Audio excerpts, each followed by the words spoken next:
ये पता नहीं वहाँ हमें ऐसे दोस्त और दोस्त जैसे स्कूल और टीचर मिल जाएंगे, मगर इतना तो जरूर पता है कि वो हमें यादों में जरूर मिलेंगे।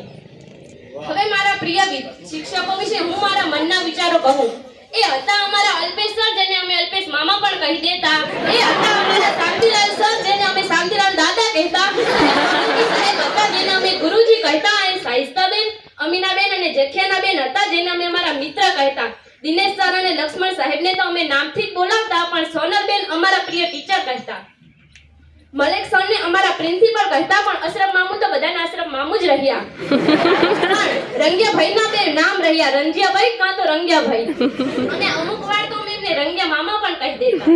હવે મારા વાત કરીએ અમારા ભણવાની, તો 12મા ધોરણમાં અમીનાબેનની એ ગુજરાતીની કવિતા અને લક્ષ્મણ સરના એ સંસ્કૃતના શ્લોક, સોનલબેનની અર્થશાસ્ત્રની વ્યાખ્યા અને અલ્પેશ સાહેબના હિન્દીના પાઠ, સાહિસ્તાબેનનું અંગ્રેજીનું વ્યાકરણ અને શાંતિલાલ સાહેબનું સમાજ અને ભૂગોળની વ્યાખ્યા।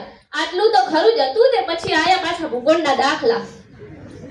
આમને આમ અમારું 12મું ધોરણ વીતી ગયું, ખબર જ ન પડી। આ સ્કૂલના 4 વર્ષ કેવી રીતે વીત્યા એ કંઈ ખબર ન રહી। હવે એ દિવસો પાછા તો નહીં આવે, પણ તેની યાદ જરૂર આવશે। હાઈસ્કૂલ જેવી સ્કૂલ, તેના સ્ટાફ જેવા શિક્ષકો, અહીં ભણતા અમારા મિત્ર જેવા વિદ્યાર્થીઓ અમને ખૂબ યાદ આવશે। ગુજરાતીમાં ઓલો પાઠ આવે છે ને કે ભૂલી ગયા પછી, કંઈક એવી અમારી પણ હવે સ્થિતિ થવાની જ છે।